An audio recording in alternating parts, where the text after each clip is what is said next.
Good morning, everybody. I appreciate you guys joining up today on the Stocked Up Live YouTube channel. Man, I appreciate you guys here today. I know we're looking to do some cash secured puts and learning how to write put options, essentially. You know, that's what you're doing when you're trading cash secured puts. You're selling puts to open. Now, that's going to be the big thing that we learn here in just a few minutes. I'm going to talk about a few of the hot stocks here. This morning, we can see on the watch list DWAC. I don't know what's going on with Truth Social, but geez, it's really popping back up. Rivian's up again, getting a lot of good moves out of these big stocks that have been moving a lot lately. I know Rivian's one, DWAC isn't really one, but man, Rivian, Lucid, stocks like that have been really going. And look at Lucid again, new high of day, continuing up here at market open. I love to see it. That is beautiful there. Good stuff, Lucid. Yeah, it's actually a great move. Yeah, right up through that high, right up to 750. It's trying. It is trying. Wow, AMD's up on the watch list as well. It's a pretty big one. AMD. Damn, that is a nice looking stock here today. AMD, GLD. These charts are looking good here today. A lot of good movement back up. Oxy kind of had a good move. ABBV. AbbVie as well. Fantastic movement. What about to the downside? Fubo and Coin. Why is Coin down? Whoa. They fell off at market open real quick.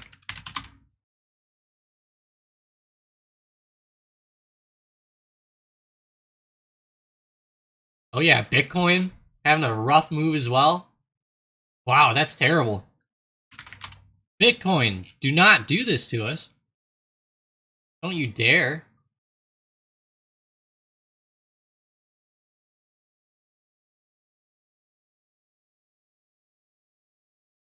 Wow.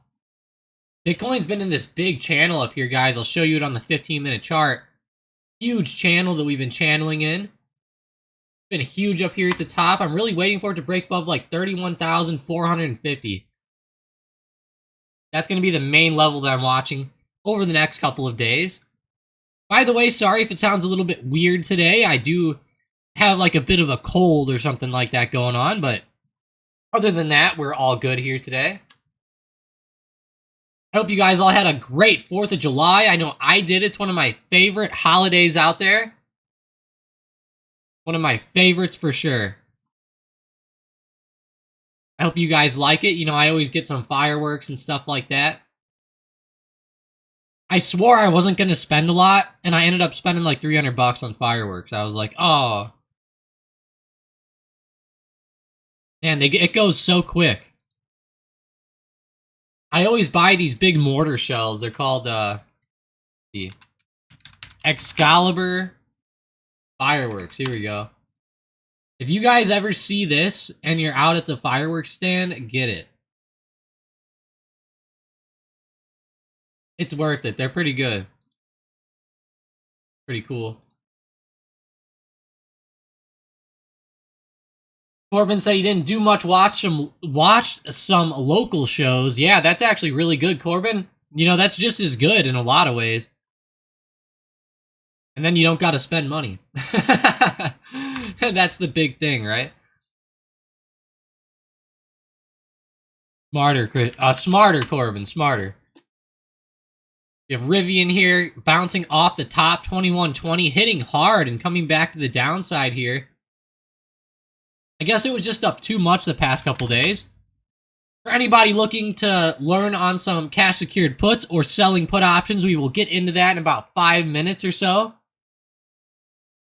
5 minutes, we'll get right into that. Smash that like button, guys, if you guys are here to learn. I appreciate that. It's always good to add more strategies to your system.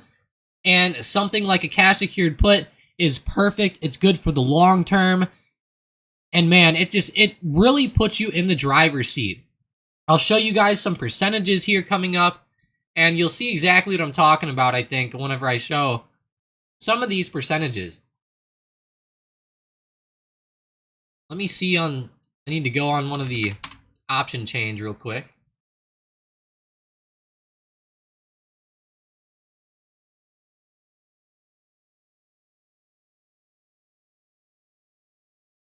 Okay. Palantir, though, really sitting up here at the top, looking great. Handling, that's a good or a bad thing. I've been waiting for Boeing to break out of a channel for a while, and they broke down this morning. Broke down below 210 and down below 209. Pretty rough move there. Go ahead and look at Boeing to the downside, maybe.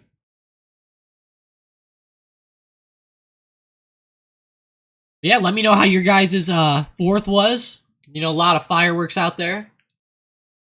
The only thing I was pissed about is one of the fireworks, you know, one of the mortars or something came down and landed on my car and made a little black spot on it. Now I'm upset. Other than that, though, you know, we're all good. We're all good. All good. We're about 3 minutes out on the cash secure puts for anyone who came to do that. Nano Dimension stock here. Running up to $3, like $3.10. NNDM. I've been keeping it on the radar. Some of you guys have been talking about it. Hey, Xbox. No, it did not post Xbox. For some reason. Alls I see is how you said good morning. And hey, good morning to all of you guys. Appreciate each and every one of you being here this morning. I think it's smart to, you know, get on here. Learn some stuff this morning. Appreciate that. I know, you know, yesterday was the 4th. I'm sure a lot of people are not feeling the best today. I know a lot of people were probably drinking and stuff last night. I had a few drinks, but you know, we're doing well today. Never overdo it before a weekday, you know.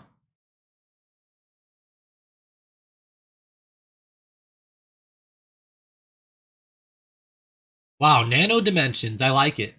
Go back to our good friends over at Lucid Motors. Oh, now they rejected, darn it. Not cool. Lucid, you didn't have to do that. Moderna, Rivian, at the top of the watch list. Plug Power, Netflix. I know Netflix has been on fire lately. They've been on a heater. Wow, look at that. They ran up to 450 today, broke above 447. Damn.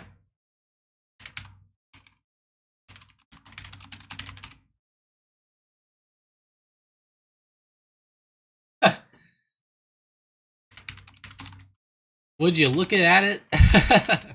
You guys ever seen Ed Basemaster? That guy's so funny.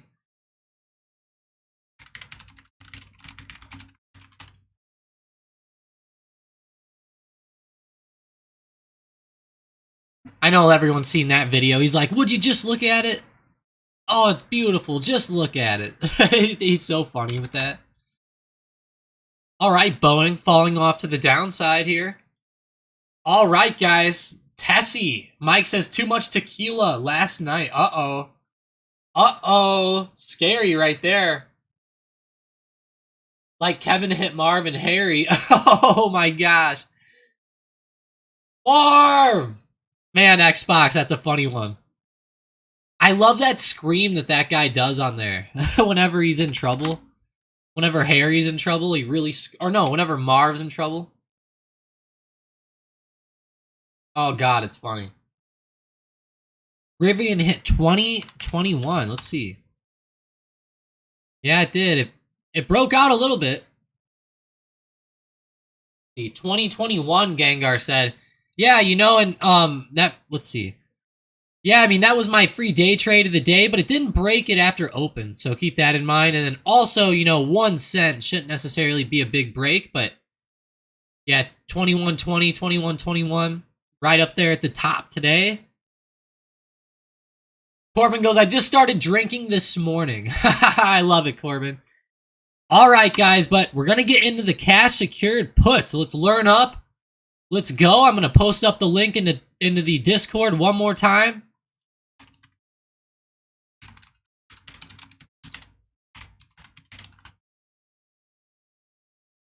So let me post it up here, and then we'll get going.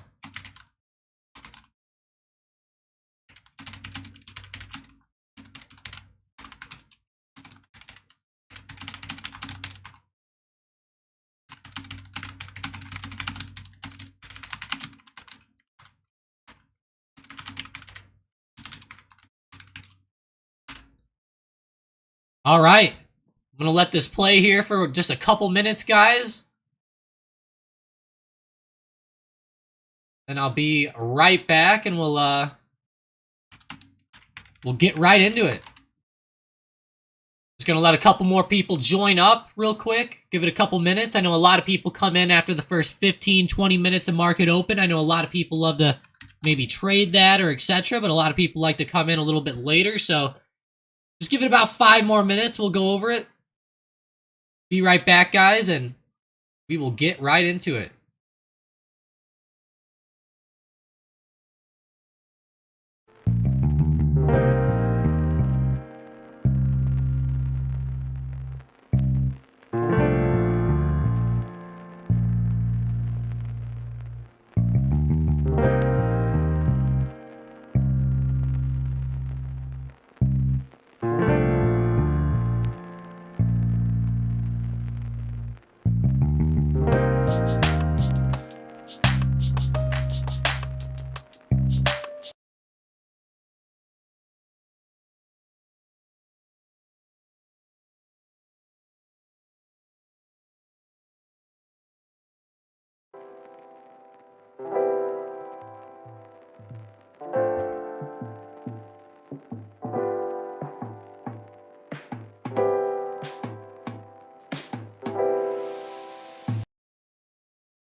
All right, guys, it is time. Let's go ahead and get into it. Let's go over the cash secured puts and let's learn it in a good way here. Let me go ahead and get this hidden up here so you guys can see the whole entire screen.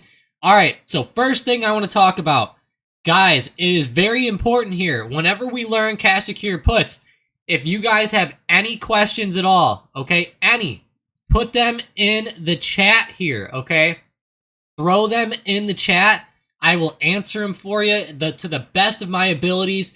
Now, today, we're only going to go over cash secured puts, okay? We can actually schedule up other days to do more things learning like this. So, for example, today, we're not going to get into any spreads. We're not going to get into any covered calls. We're not going to get into any diagonals, you know, and nothing too crazy, right?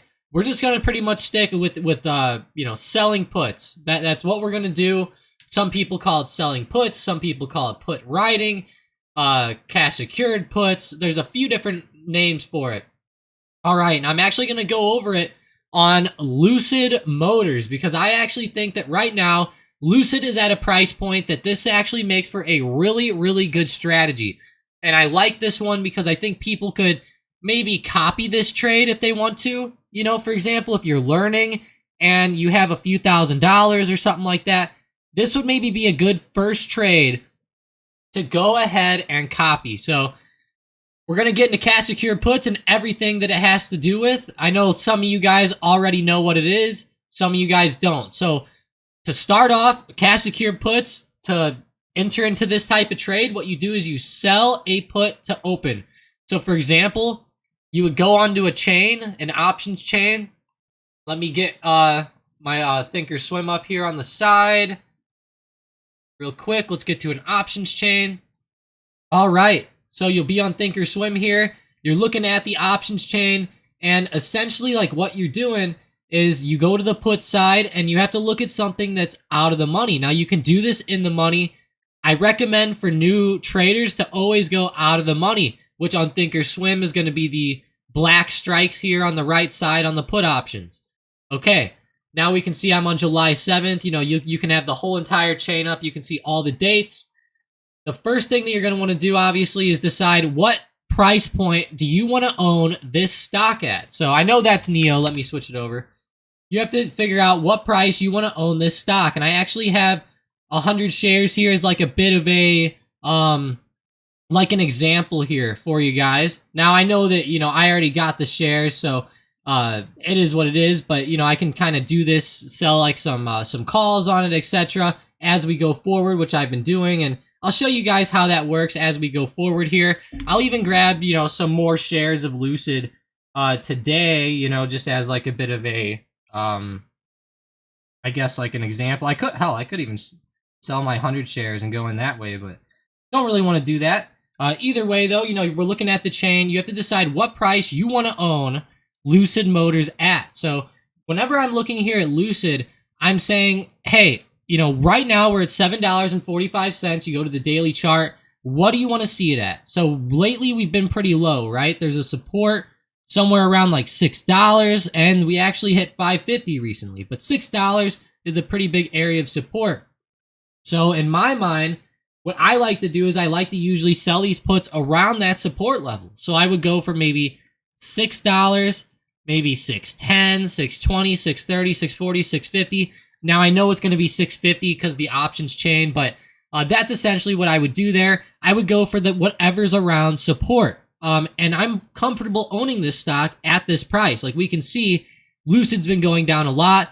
Here's when you don't want to sell a put. Okay, you can see Lucid's down a lot. It's down around lows. If you go look at something like Nvidia right now, it's running really, really high. It's not the best idea to sell a put on this right now.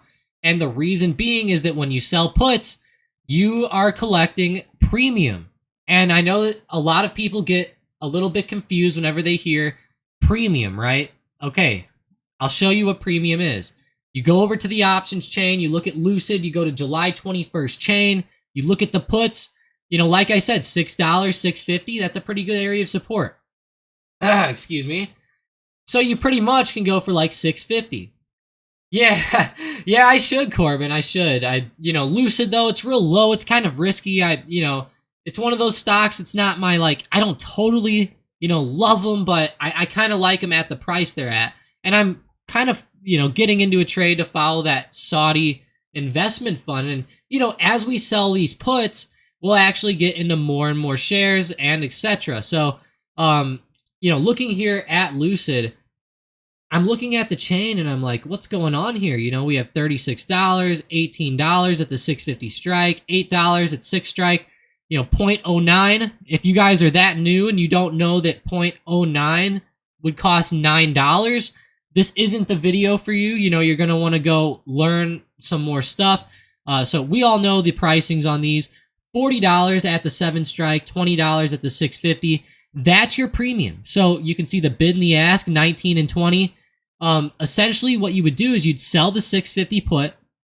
Okay, it's going to cost you $650 in collateral because that's how much money 100 shares cost. Every contract you do in the options game is 100 shares. So I'm looking at, the chain here, $20. So you'll sell this to open for $20, okay? That's what you'll do. You click it. You go, see. I want to do 10 of them. That would be a weird example, right? See how I did the buy side? You're going to want to do the sell side. It's a put, 650 strike, limit price, 0.19. Looking good there, That's exactly what you would do. So that 0.19 limit price is going to be your premium. Now, here's where some people get confused. You actually want this number to go down. So, you want this to fail, essentially. You want this put option to fail. You want it to close above 650 by July 21st. You don't want it to close under that on expiration. Okay, now that's how you'll win the trade.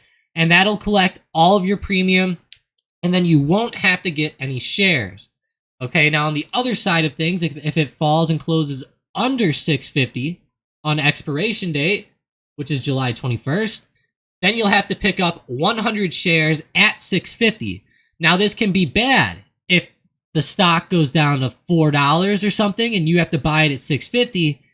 That can kind of suck. So you have to keep that stuff in mind whenever you're selling these put options. Like I said, Lucid is down around support right now. We go look at Lucid, you know, do you really think it's going to fall down to like $4 or something? It could, but, you know, looking at support right now and all the big buyers coming in and everything, I would doubt it. So whenever I'm looking at the chain here, you know, you're going to look at all of these numbers, and I know that they're confusing to some new guys, but this is going to be your premium that you collect, whatever you get filled at. So like if you did a market order, right, which I don't recommend, if you did a market order, it could screw up. Maybe you might get filled at a weird price, etc., a little bit lower than you want. But you do a limit, you know, you have to get filled at the price you put.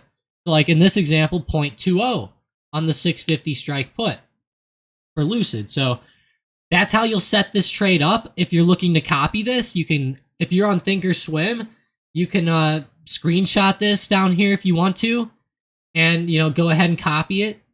And that's pretty much how you set that trade up. Now, that's just setting it up. Now, there's a lot more to this than just, you know, setting it up and placing the order and actually, you know, getting shares and etc. So I have to explain now what happens. I know I explained it a little bit, but for anybody who's new, you know, I don't think that they would really get it too much by my first explanation. So I'll explain it on the chart a little bit more, draw it out and do some labels and stuff like that, and kind of go over, you know, what I'll be looking for on it. Let's see any questions you guys have. Sorry about that. Corbin says, so basically you're selling calls if it helps. It helps if you have 100 shares for the contract.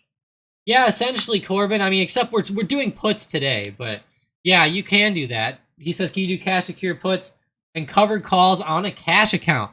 I think you actually can, Corbin, because they're all covered with money, which is the cool thing about it. So cash secured puts, you have to have the cash to sell the puts, you know, to pick up the shares. So you can do that. And then covered calls, you have to have either the shares or the cash to back it up too. So yeah, I think on that front, you're good, Corbin.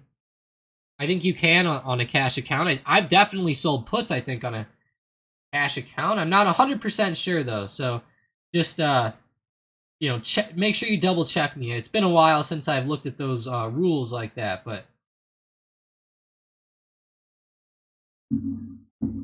yeah, hey, if you guys have any questions, throw them in the chat. So I'm looking at Lucid here. Like I said, we're going for that 650 strike for July 21st. It's around $20 right now. So like I said, there's a couple ways this can play out. I'm going to take all my lines here off of Lucid because I'm going to do a good example for you. If you guys wanted to copy this trade, don't forget, this is the setup right here, okay? I'm not going to send it yet. I'm just going to let it go. Let it be. I do like this setup, though, for the trade. I like the trade. I think it's actually a decent one to copy if you guys, you know, have a few grand or something like that laying around and you want to copy a trade. This is one that I think, you know, is worth it. I think it's definitely worth it here. One of our favorites, Lucid. I mean, been a nice stock over the years, right? I'm just kidding. It's getting some good price action lately, though, and some buyers coming in down low, so I like to see that.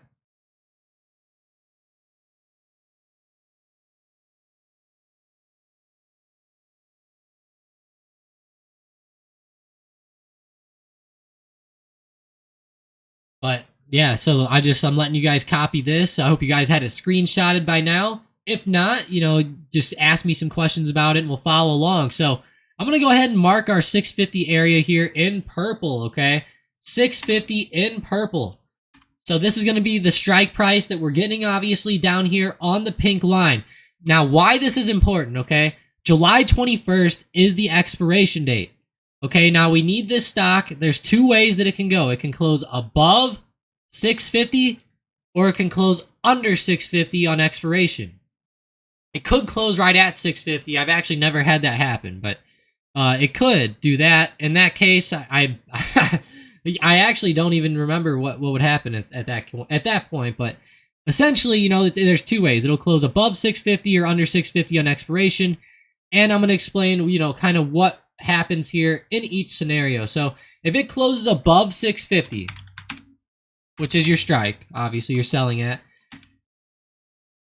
The main thing that you're going to do is just collect premium. That's it. You're just going to collect the premium and run. You close above that, simple, right? Collect premium and go. Simple.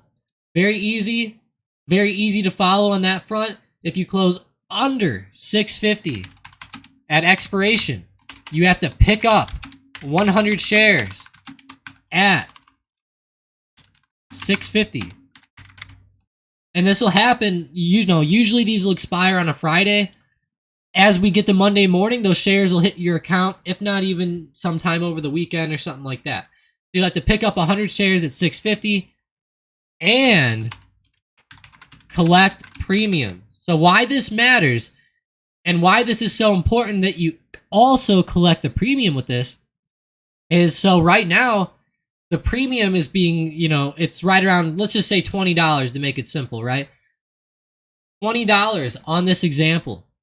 What you can go ahead and do is you can actually go ahead and you can subtract your $20 from the price you have to buy these shares at. So if you have to buy them at $6.50, you know, that's $650 overall. You're getting paid $20 on your premium.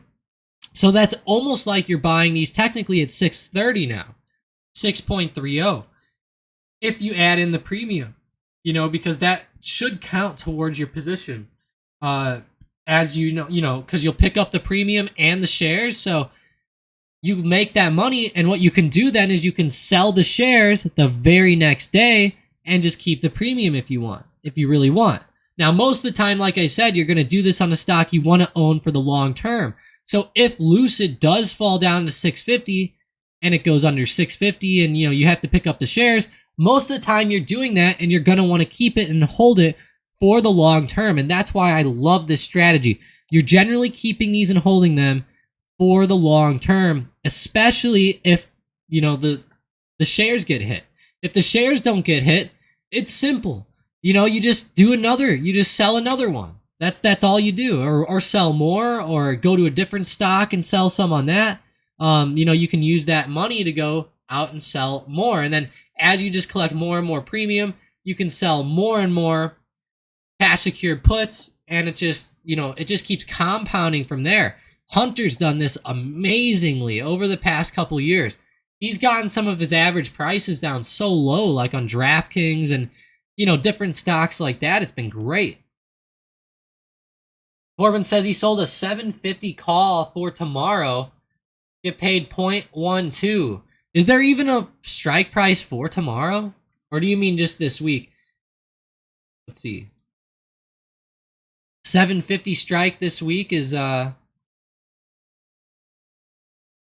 he did a 750 call. I see. Good stuff, Corbin. I'm just sticking to cash secured puts for now so that I don't confuse anybody, but yeah, cash secured puts, covered calls, all great there. Good stuff, Corbin. I think that's a pretty smart one. I mean, 750 is a pretty aggressive strike. Like, I think it could possibly get above there, so just keep that in mind. You know, you might lose 100 shares or however many contracts, but yeah, that's the main thing here. So there's two things whenever you sell cash secured puts. You know, it's either going to be that you close above the strike at expiration or below, and this is what happens. You guys can screenshot this if you're going to follow this play, if you want to try it out. Really good one, in my opinion, to follow. Above 650, you collect the premium and run. Under 650, you pick up 100 shares at 650 and collect the premium. And you guys can do this a lot, and what I like to do sometimes is stagger it out. So, like, you know, I know that if you're brand new, you should stick to one contract here, okay? Just do the 650 strike, and I think it'll be pretty good there, you know, as long as you stick with that. But what I'll say is sometimes I like to stagger it. So, like, right now we're at 733 on the stock. Sometimes I like to sell the 7 strike put and the 650 strike and the 6 strike. You know what I mean? I'll stagger it down so that if I do get filled, my average price is getting lower and lower and lower. And then usually, you know, if a couple of these fill up here at the top, you know, you're owning shares right here. And if the stock starts to go back up, then you're fantastic. You know, you're collecting the premium down low and you have a lot of shares to, get yourself back up there. Now you never want to overdo it. That's the big thing. Like if you have like a $10,000 account, then maybe go with like 3 or 4 contracts, something like that. You don't want to go though where you're using up like all of your account's money on just like one trade on something like this. You're going to want to do it on a few different stocks and pick out levels really low. Another stock I like doing this on right now is Disney. Disney is good for this too. Now, I'm not doing Disney as a good example for everybody because it's a little bit more expensive. It's 100 shares is $9,000. A lot of traders can't do that. So with cash secure puts, I think a good way to start, especially for a lot of guys who don't have a huge account, would be this Lucid trade. Like I said, 650 strike, you sell it for whatever day. Let's see, July 21st is the one I'm going after. Down there at the bottom. I wish it was still 0.20. Let's see what it's at. Right now it's going for like 0.18, so not quite as good, but that's essentially how you set that trade up. If you guys have any questions setting it up, just let me know. I'm surprised there's not more questions out there. I know somebody out there has to be a little bit confused, so if you are, shoot it out there. Gengar says, what do you think about July 28th expiration previous to the August 1st earnings? Lucid report gives you $26. Well, now it's $22. Move down a little bit. Yeah, I think that's actually good. Now, let me see if I can get this off here.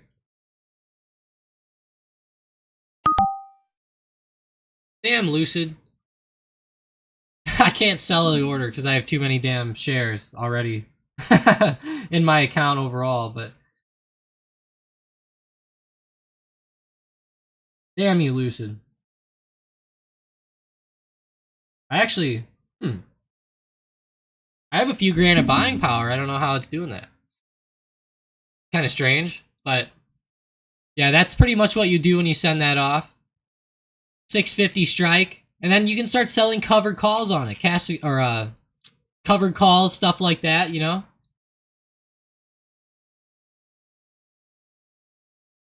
Man, 650 on Lucid though. It's a good strike. I'm serious. I think does anybody out there like love Lucid right now? I know a lot of you guys were loving Lucid for a while. You really were. Let me start a poll here. LCID. Lucid Motors.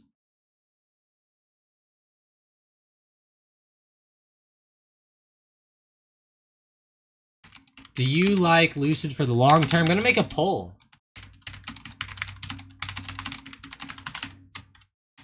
I'm actually really confused how that's not sending. It must be because I have a lot of buying power, but not options buying power, I guess. I have so many shares, guys, of so many stocks. We should sell some covered calls, because hell, I could do a lot of that right now. Let's see, Lucid Motors on the long term.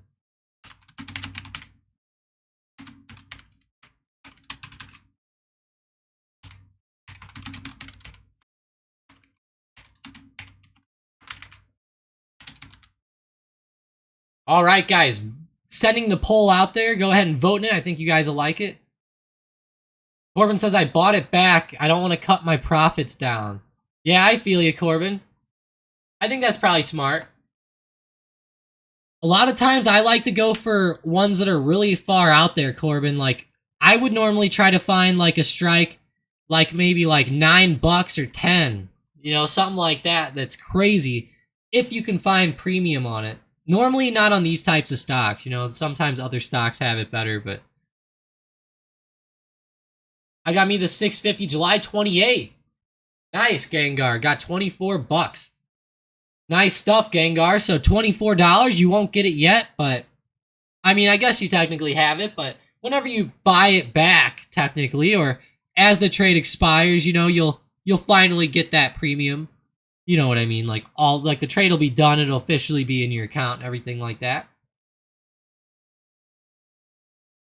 Yeah, that's what I'm saying, Corbin. The Aston Martin deal, that Saudi public investment fund doing it with Lucid is insane right now. It's insane. I can't believe it. Gengar says, hopefully it expires worthless. Yeah, that's what I'm saying, Gengar. So 650 strike for July 28th. I think that's pretty smart. I think you're in at a great price, and if it doesn't expire worthless, you know, you're just gonna grab 100 shares down there at like 650, and you know, I have 100 shares there anyways, so I think you're good on that.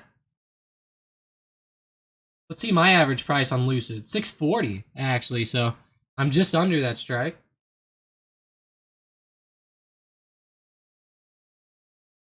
So we'll be owning it pretty much at the same price, which will be pretty good. I'm gonna keep doing this as we go forward as well, you know. Got some hedges in place. Maybe close some hedges soon and then pick up more shares.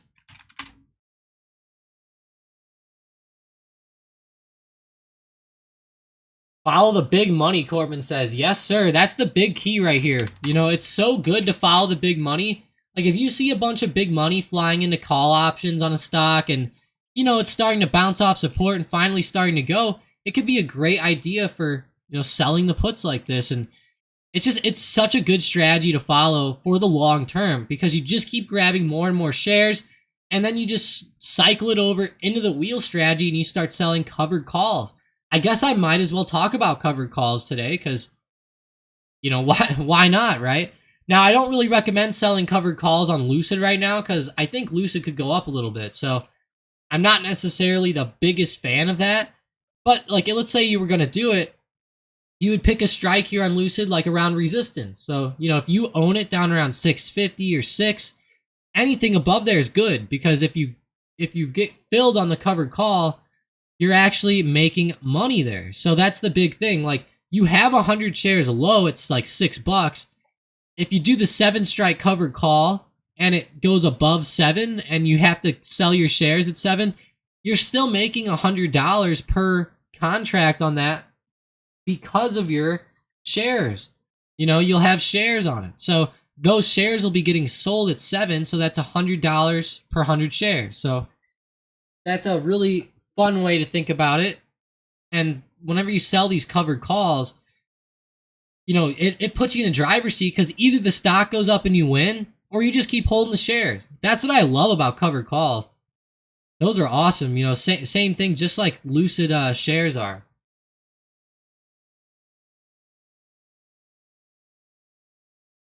Yeah, covered calls are good too. We'll go over those a different day, but right now, cash secure puts, if anyone has any questions, you know, throw them out there. I know it might be a little bit confusing to some people, but there's those two scenarios.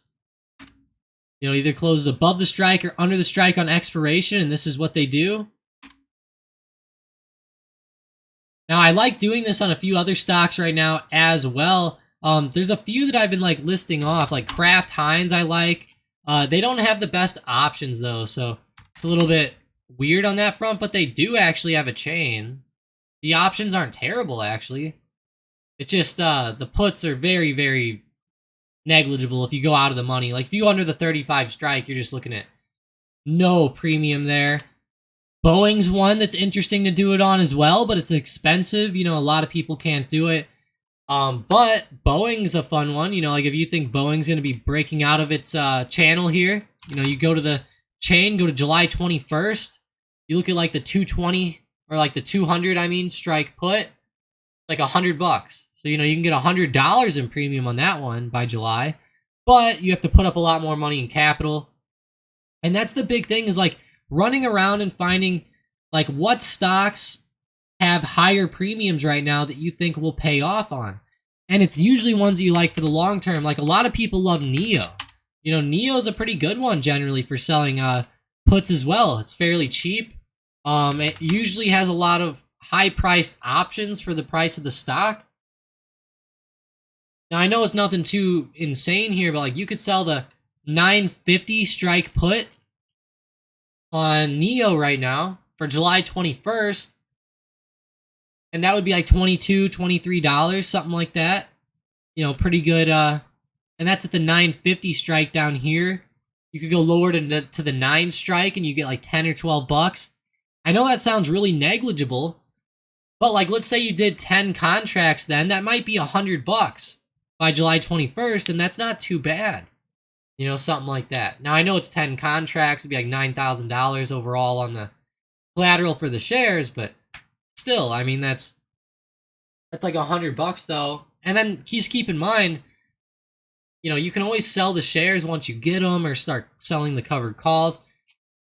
And that's why you generally just do it on stocks you like for the long term and stocks that are generally fairly low, because then you can't get stuck in too high and you're generally okay holding it if you do it with a stock that's low. And the big thing with selling puts to me isn't going to necessarily be like, oh, it's really confusing setting up the play. It's really confusing, you know, learning it or etc. It's actually a fairly easy concept to learn. Very easy. The thing that I think is more important is just implementing it in the right way at the right times. That's more important on this than anything else, okay? Because you have to have the right know-how to use it right. Like if you're selling cash secured puts on NEO and you're selling them, and like let's say NEO's at $30 and you're selling at the 24 strike, and now NEO just tanks down and you know it's down here at $10 and you have to buy the shares at 24. I mean, you're getting in at a huge disadvantage and a huge loss. So you have to be able to do this with some type of timing, and you have to be very disciplined on doing it at the right times. You know, like you can't be doing it on like a growth stock that's like way overextended.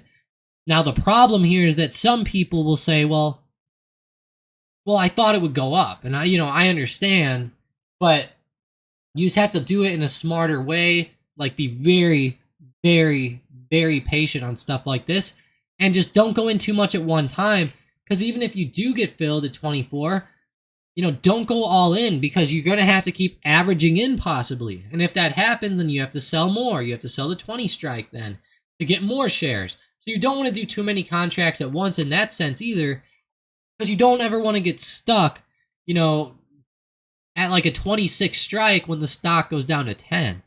And that can happen. That can happen. It's happened a lot the past few years. I had a couple over the past couple years that really did it to me. DraftKings was one. I'm selling puts on DraftKings and damn stock just kept going down. Like I'd sell like the 30 strike, thinking, oh, we're going to bounce here at 28 or 30. We'll be good. Nope. Falls right under. So, you have to have money to keep averaging in to get that average down. Yeah, like it even happened to me. I got in a little bit early here on DraftKings, but you keep averaging in and your price gets, lower and lower and lower. That's the big thing. That's the big thing there. Appreciate you guys joining up today, though. I know it's not the usual type of live stream, going over cash secured puts. I know a lot of you guys already know how to do that. But I think it's a good learning experience, though, for anybody who does not. So appreciate you guys. If you enjoy it, smash that like button. DraftKings, one of my favorite stocks. On this one, I recommend selling cash secured puts if we get back down to like 20 or 19. I think going with like the 15 strike or like the 12 or 10 strike options on DraftKings would be fun. If we got there. If we got there, that is. It's actually starting to dip over a little bit more now. So hey, how about this? Let me know what stocks you guys are looking at right now, possibly for some, cash secured puts. Or selling put options, writing puts, whatever you want to call it. Generally, you want to do it on stocks that are low and stocks you like for the long term. Let me know what ones you're liking right now. I know some that I've been watching close are the banks, like Citigroup, for example. We're still down in this big channel, right? So what I like about this channel is that we can use the bottom of the channel as a place to use as strikes. So like, we could start selling cash secured puts at the 45, the 44 strike on Citigroup. Let me go look at that actually. 44 strike, 45 strikes. Yeah, I mean, those are good. It's like $40 right there. Now, I'd like the premiums to be higher, but it's not terrible at these strikes right now. Not terrible. Not the best, but not the worst.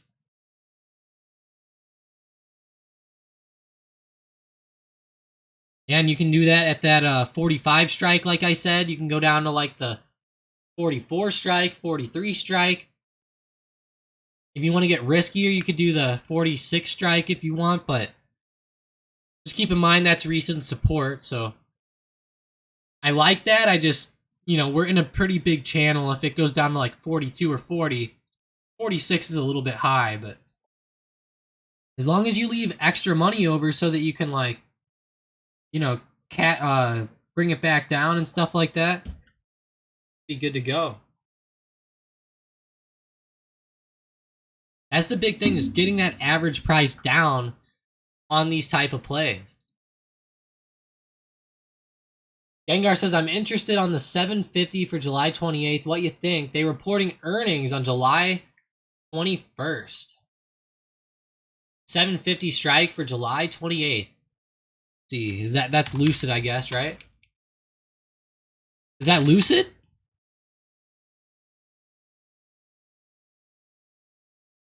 I see, because the earnings are in August.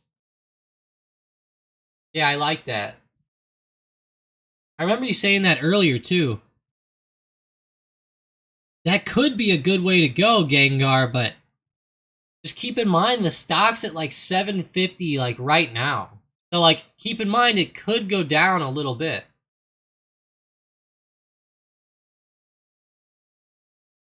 Yeah, Corbin, I know, Corbin, that's the big thing, right? It's hard for people to have the cash.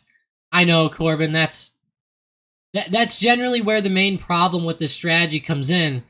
But what I would say is that, like, if you have an account that's like $1,000, $2,000, $3,000, I think it's a lot more beneficial for you to run a strategy like this on some growth stocks that you like, rather than trying to trade a bunch of risky options and then blowing up that account, which is what I usually see, everyone blowing it up.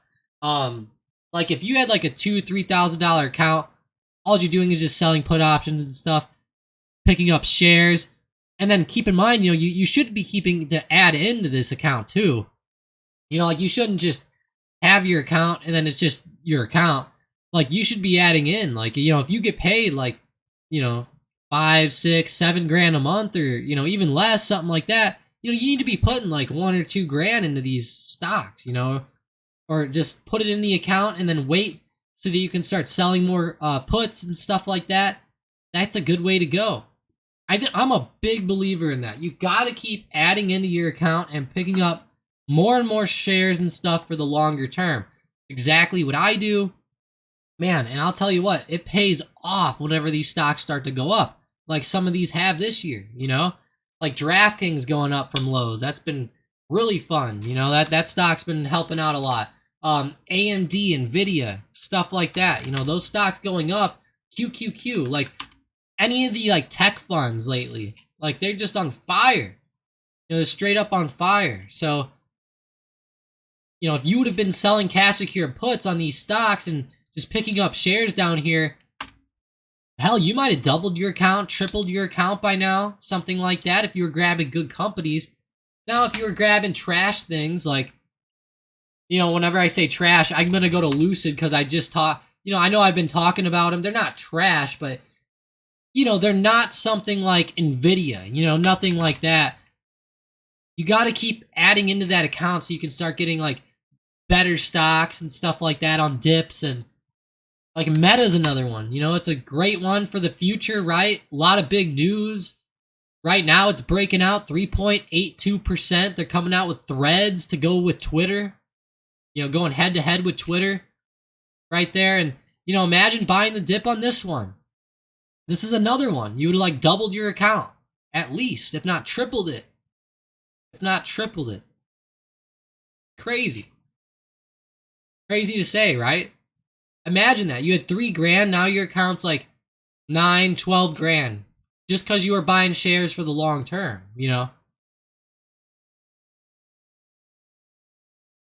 Oh, SoFi, I see. That's funny because Lucid did have some earnings, but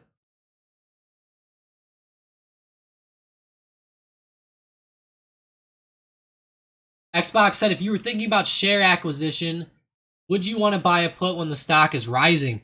Yeah, so like generally not, but if the stock's going up and it's just up a little bit, then that's fine. Like, let's go look at maybe like Disney right now, right?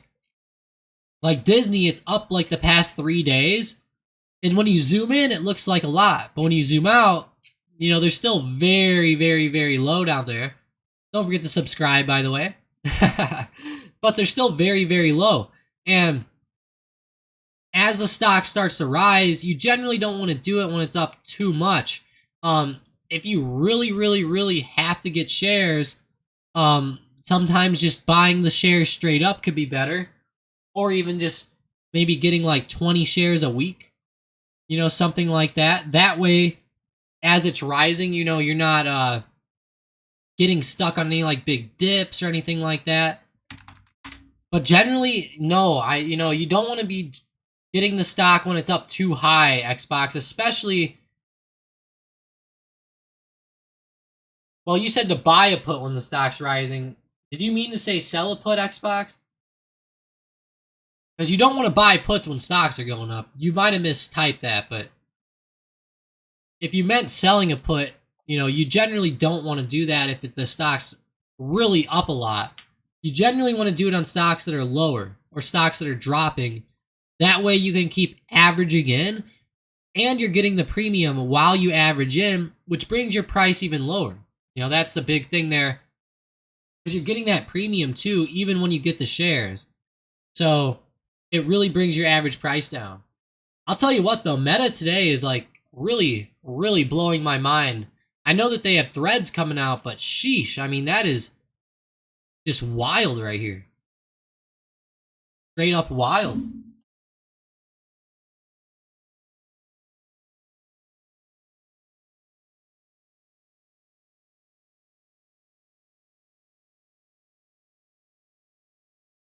Yeah, that's so stupid on my account though. I have like $2,500 in buying power left over right now, but the options buying power is real low. It must be like waiting for something to like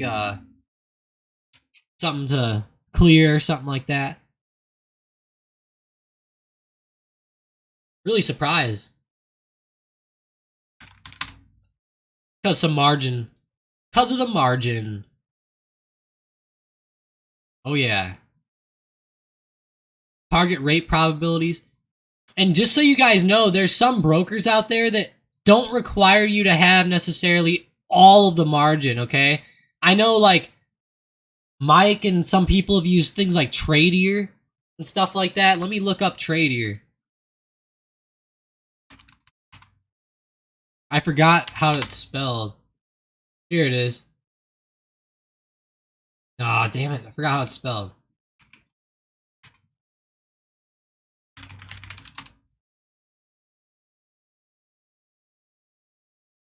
You guys remember what it's called? It's like Tradier. I know Tasty Trade's pretty good too. Tasty Trades is pretty good. But like for example, if you guys have like an account or like, you know, like let's say you have like $3,000, right? They'll only require you on some of these brokers to maybe only have like if you're picking up a $1,000 stock position, they might only make you put up, you know, $300 rather than the whole entire amount for the stock. And when they do that, that's actually really, really cool. That helps out a lot of people who have small accounts.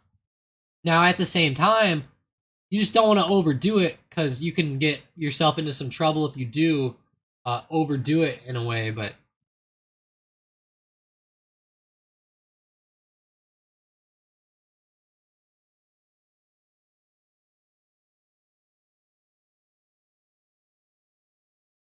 yeah, so Xbox, yeah, so whenever I said you don't want to, you know, sell puts like when it's rising, you know, buying, you wouldn't want to buy puts either when stocks are rising, Xbox. You know, it's a totally different thinking, right? So like a lot of people always say, you know, like whenever the stocks go up, I'm buying calls. Whenever they go down, I'm buying puts. So that's generally how they work.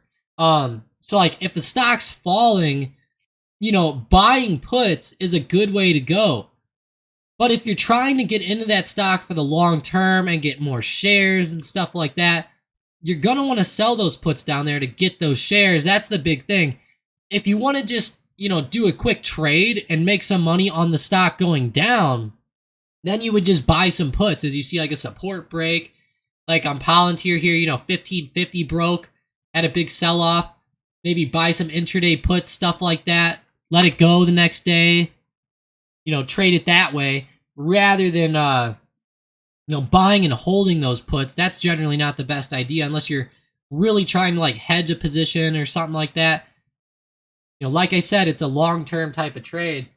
So you wouldn't really want to do the opposite on that sense, Xbox, because it's really like it comes down to how you're thinking about the positions, right? Like if you're day trading and stuff, I think that makes sense to go ahead and to buy puts if you want, if a stock's going down or something. But, I'm doing long-term stuff, so that's why I'm talking about selling them and things like that. Buying puts is pretty risky overall, Xbox. Like, I'll be honest. Like, that's a pretty risky strategy, especially considering that the market generally goes up all the time. Buying put options is, like, statistically one of the worser ways to go. Especially for a new trader, I would say. Now, I don't know the exact statistics, but I'm just throwing it out there. In my personal opinion, those statistics would show that buying put options, generally across the whole market, I would say the majority of people lose by far longing or buying put options.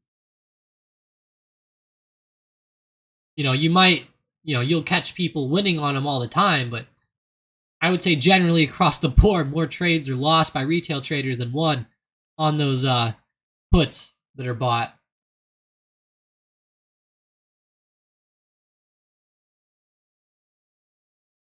Man, guys, sorry about that. I'll be right back, guys. I gotta go blow my nose real quick, but yeah, stick around. We'll keep going over them, go over some more stocks, and hey, if you guys have more questions, throw them out there. I know some of you guys have to have some questions on this. More questions than what I've been seeing, right? I should have waited to buy my Lucid shares there until the stream here. Get it in. I should have done that last week.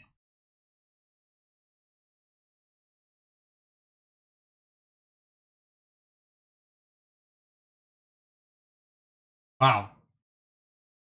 I'm liking Lucid's price action though, guys. Like picking up shares on it. I think it's a pretty smart trade here in the short term. You're following the Saudis. You're getting it low. Just don't go in too heavy, just in case it keeps going down. But 650 strike looks good to sell. Palantir is going up. I know a lot of people were selling puts on this one while it was low. Down here at the bottom, like I know some people like Cornish and people like that were selling some, I believe, and at least if not selling them, grabbing shares. And man, those shares really pay off. Even if you had like a bad average price down here and you were in at like $9 or $10, you'd be up 50% plus right now. That's insane. That's insane.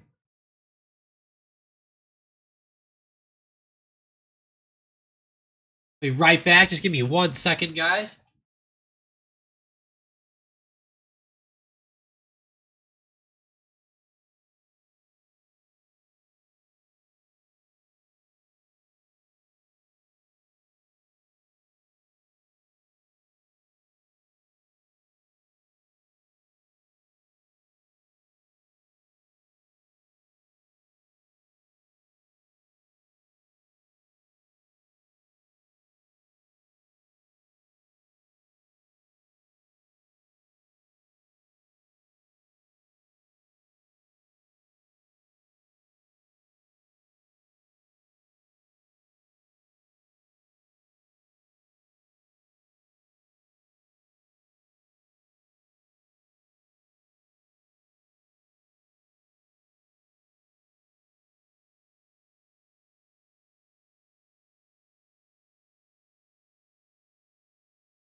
All right, Corbin said to talk about trading psychology. I actually really like that, Corbin. That could be a really, really good conversation, and I think a lot of people need to really buckle down and get that psychology going a little bit better.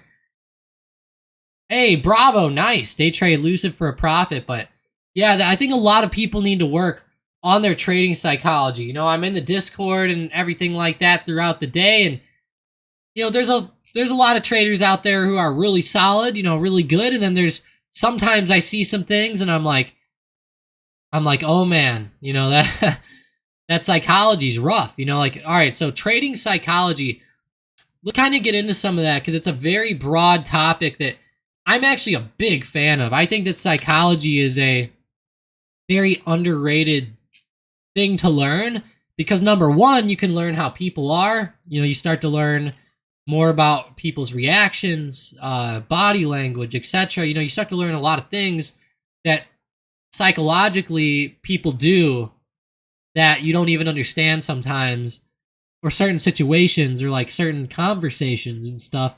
You'll start to dissect them in totally different ways, even just from trading psychology. You know, stuff like that. It'll change your whole life in a way. So, psychology of trading. You know, the big thing with trading is, you know, everybody right away, what's the big thing, right? Everybody wants to make money, okay? Most people, they do not have the concept behind them that making money requires a lot of time, okay? It requires a lot of time, a lot of patience, a lot of learning, stuff like that.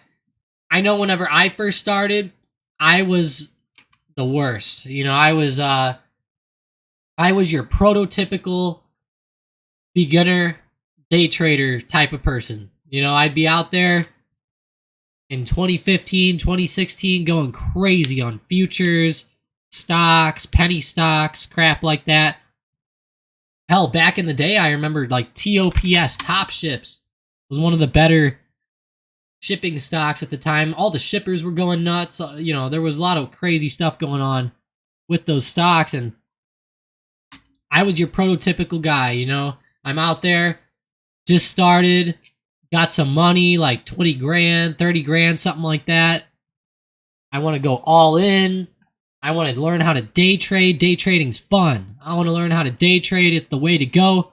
I'm learning day trading. You know, that was my my thoughts, you know, and I'm sure a lot of you guys think that way. You know, I was like, I'm going to day trade until I figure it out, essentially, you know, no matter what the cost, no matter how many courses I got to buy, everything, stuff like that. I really kept going hard in the paint on just day trading, stuff like that. You know, obviously, though, after a few years of that, you know, I got into options and started really picking that up and trying to do that. You know, and then eventually as you go, you know, you start to lose enough money that you start to say, hey, so something's not working here, you know? So I had to like totally do a total rethinking of how I was going to attack the stock market, okay? I went from being a guy who literally took like literally 100 day trades a day, a lot of times more, sometimes like 50, you know, something though, like crazy amounts. I was doing those types of day trades. I went from that to now maybe placing 2 day trades a week with also just a lot of long-term plays going on, you know, and that's a much better way to trade in my opinion, and you actually make a lot more than people think. So everybody wants to make money quick, right? Like you want to be able to make, you want to start, a lot of people want to start, you know, with like 5 grand and they're wanting to make 2 grand a month right off the bat, right? Maybe they watch a video on YouTube and some crazy options trader posted a video of himself turning his 5 grand account into 50 grand, you know, in a month or something. Like that stuff happens, but it's very, very rare. Okay, everybody I see out there, they want to day trade, day trade, day trade. They want to, you know, get into super risky plays. Like I'll look in the Discord, I'll scroll up right now. We'll find a crazy one. I bet I can find a weird, crazy trade in like 5 seconds from today.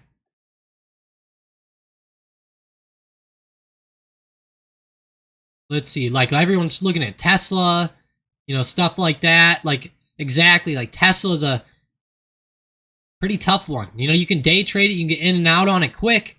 But I would say for like generally like a lot of newer traders, that's not going to be the better option for you. You know, those are pretty risky options, number one. Number two, if you have a small account, you could blow that up real quick doing that type of stuff. And that's the big thing, you know, is that you really want to manage risk. And whenever I was new, and I think that this goes into psychology a lot, is that traders, they do not know how to manage the risk. They look at the reward and they say, man, that's awesome. You know, I could make 20 grand on this $5,000 trade. You know, imagine I'm buying Boeing, 220 calls, and Boeing, if it goes to 250, you know, who knows how much those calls are going to go up, right?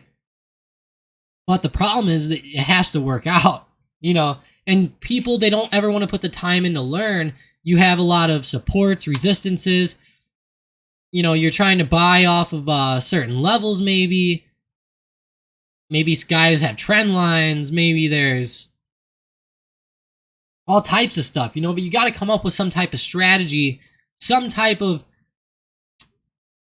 you know, some type of way that you're going to trade, and you're going to stick with it, and you're going to learn it, and you're going to get it down, and it's actually realistic, you know? And then as you build a big account up and you just keep adding in over time, you can always transition into, you know, a ton more riskier day trades or something like that as you go forward and build up. But is with the psychology side of things, you know, it comes down to like greed. I don't know if it's greed or if it's just like lust for power, or if it's just because it's cool or what it is. But maybe it's even like a way of gambling for some people. You know, I know some people use the stock market as gambling. Like I've seen it. You know, I've seen them. They'll even say in the Discord, I'm gambling today. You know, I'm buying Tesla calls that expire tomorrow or something, you know. And then earnings might be tonight, right? Some people gamble on it, and that's fine, but that's not something that a disciplined trader is going to do. You know, you have to have that discipline to say, well, I'm not trading earnings because the chances of losing on the options go up like 30%. You know, you're going to want to get into things where your chances to win are as high as possible. And generally that's selling options, or, you know, acquiring shares for the longer term, or something like along those lines. And, you know, a lot of people, they go into that, but it takes them a while. You know, it takes them a lot of losses. It takes them a lot of, you know, failed attempts. And then a lot of people, as they're day trading at the beginning, they won't even know what to look at. Like, they'll just see Boeing going up right now, and they're like, it's green, it's going up, I'm hopping in. You know, but Boeing's approaching a big intraday resistance, you know? So you might hop in, it might hit resistance, start coming down, and then they're like, God damn it, it happened again. You know, like, you just have to be you know, you have to put time into really learning it. I know a lot of people out there, they'll ask me questions sometimes, and I've seen them in the Discord for like 2 or 3 years, and I'm like, you didn't know that yet? Like, how do you not know that? Like, have you watched like any videos on options? You know, and I'm not going to call anybody out on it, but I'm just saying, you know, that's sometimes you see things in there and you're like, man, like, I've been trading with you in here for like 3 years and you didn't know the basic thing like that. Like, that's wild to me. But, you know, that happens, and that's part of the psychology problem out there. You know, some people, they come home from work and they go home and they go to bed. You know, like, you gotta, like, I can't tell you how many thousands of hours I've put into learning options and stocks and stuff like that. I mean, thousands, guys. Thousands. Like, I would just sit there and watch video after video after video after video after video. I mean, all night long. Like, whenever I was like 15 years old and onwards. Ever since then, it's just been like tons of videos on the market and stuff like that. Now, obviously now I don't do it as much, but like, holy hell, like, It's not that hard to learn, guys. It just takes time. It takes time. You got to see it. You got to see more examples. Like, you could just go on YouTube right now and just type in, like, and this is for day trading. Longer term trading is a little bit different, because you don't have to necessarily look at things as much. It's a lot easier. But if you're learning to day trade or something, like, you got to learn it. Like, you got to learn price action. Like, you'll come on YouTube and you'll type in learning price action, something like that.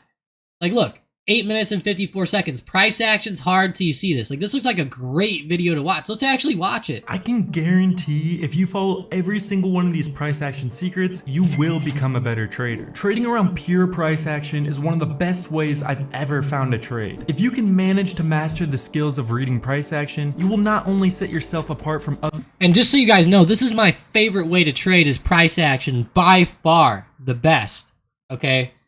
My favorite by far. I'm not saying it's going to work out for everybody, but, I think it's important, though, that people put time into learning, and that's just part of my thing with the trading psychology, is that, you have to really, like, know what you're doing. And I know sometimes you think you know. I used to think I knew, but you don't. Yeah, it's like that scene off of Moneyball. He's like, you just don't. Bravo says, what do you think of Disney in the short term? Disney's short term is pretty good. Looking at the stock right now, you look at it on a daily chart. It's down around support, starting to bounce. Today it's falling. In the short term, you're going to really want to try to play this support if you can down here. In my opinion, I would definitely eye this up for another bounce back up maybe sometime soon. Maybe they'll announce something with the Apple headsets or something like that, but that's essentially what I'm looking at right now. Bravo is that support.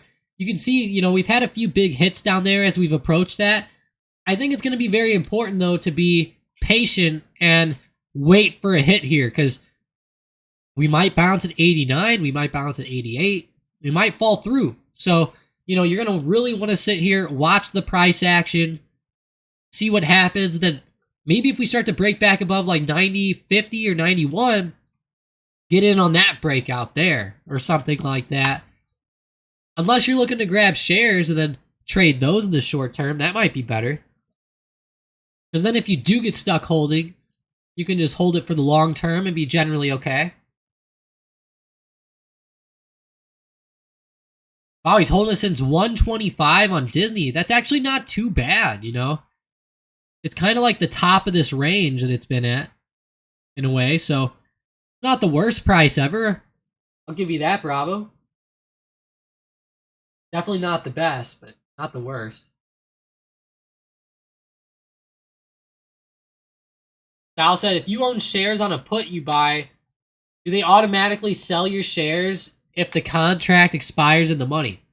No, they do not, Sal. They do not, because if you sell a... Oh, wait, hang on. If you own shares on a company on a put you buy, do they automatically sell your shares?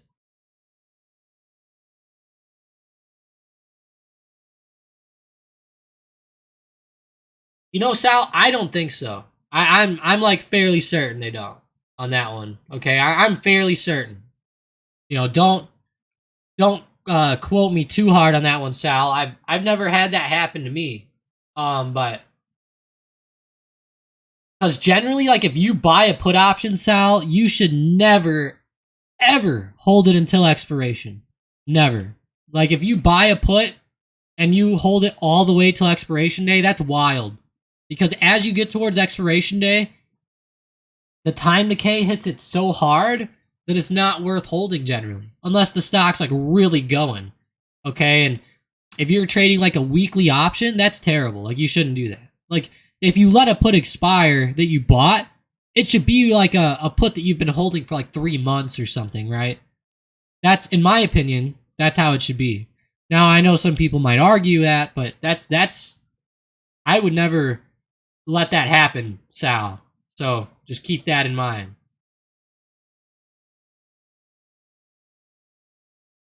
No, Gengar, he's talking about if you already have shares and then you buy a put. Yeah, he's not talking about cash secured puts, Gengar. He's talking about something else. So don't get confused by that, guys. I was talking to Sal's comment on that. Just to clarify. Hey, sounds good, Xbox. I appreciate you. Come back tomorrow. We'll go over more cool stuff. Ali says, today's stocks market looking weird. All up and down today. Let's go look at the SPY real quick. Yeah, down and then right back up. It's typical. I feel like we just keep moving up no matter what. Like, you get even a bad move in pre-market. Oh, we're coming back. Crazy. How's Apple, Microsoft, Tesla? Stocks like that. Looking good. Price action is one of my favorite things out there, though. Let's actually go ahead and go over. Let's watch this really quickly. Price action's hard till you see this. Because I was also, going over the learning aspect of things. Like, you guys should seriously be learning a lot. Like, you should be able to plot, like, a bunch of different setups on charts. You should learn how to scale out. Like, there's so many videos out there to learn on that type of stuff that, man, it's insane. So let's actually watch the video real quick, though. Price action. For anybody out there who doesn't really know what price action is, it's essentially, well, trading price action. No, I'm just kidding. But it is a really good strategy for learning how stocks move and stuff like that. It's essentially trading, just off of stocks movements. You use support, resistance. You might use like little wedges, stuff like that. That's price action, and that's a really, in my opinion, the way to go if you're not doing anything long term. Even like long term charts though have price action. Like a Microsoft daily might set up with like a nice double bottom going on. A nice trend line, something like that. You can play those too, and I love that. That's my favorite thing to play, is like big moves on long term stocks like that. But yeah, let's go ahead and get into the price action. Price action, really cool. I can guarantee Trading Lab, they make pretty good videos here. If you follow every single one of these price action secrets, you will become a better trader. Trading around pure price action is one of the best ways I've ever found to trade. If you can manage to master the skills of reading price action, you will not only set yourself apart from other traders who only know how to read indicators, but also increase your probability of becoming a consistently profitable trader. And who doesn't want that? I'm going to show you some of my own personal price action secrets that you can spot in live markets and use them to predict if price is going to go up or down. I'll show you simple and easy ways to spot these signals, so if you think reading price action is like rocket science, well, after this video, you should have a pretty good idea on how to read the market. Enough talk, let's get straight into it. The first trading pattern we're going to look at is one of the most popular price action patterns out there. What's the pattern? The flag. Flags are continuation patterns. So for example, you want to find a strong trend heading in one direction. So in this example, we found a strong downtrend and the market is moving lower. Now, whenever a chart heads upwards or downwards, it never moves in just a straight line. If only it were that easy. They often have these ups and downs, so maybe you missed the initial movement downwards for a short, or maybe you want to add on to your already made short position. Well, The flag. is the perfect time to do that. So you'll have a strong trend movement, followed by a short move to the opposite direction. In this case, we headed downwards and are now starting to move upwards a bit. As you can see, this is how it gets its name. It looks like a flag. Upside down. One thing that is often very common with successful flag patterns is that the angle is often much shallower than the actual trend. What I mean by that is this. So here the downtrend fell pretty strong, so the angle is pretty steep, but the flag pattern is a gradual uptrend, much shallower than the downtrend itself. Alright, you guys catching this here? That's actually a really good point.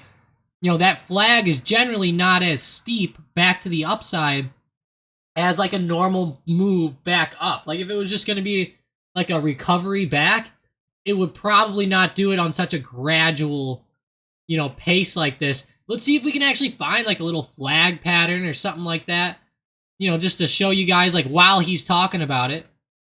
Here's one, kind of like right here. Here we go. Perfect. Perfect. We got this, we got a little flag. I call it a flag, whatever you want to call it.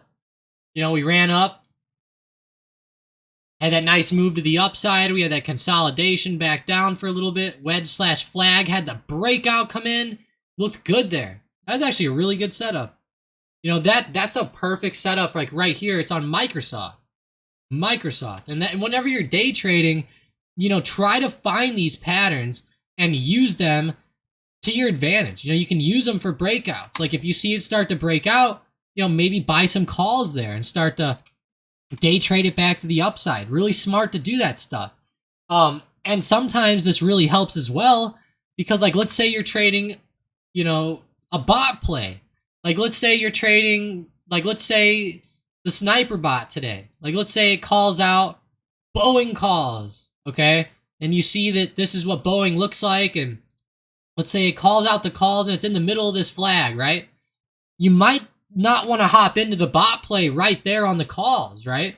You might want to wait and see, like, if it starts to break out of the play or out of the wedge or, you know, whatever's going on at the time. That would be a really helpful way, you know, to get traders being more consistent, is to, like, be patient and, like, wait for those setups rather than just buying in, like, right there as the bot calls it out.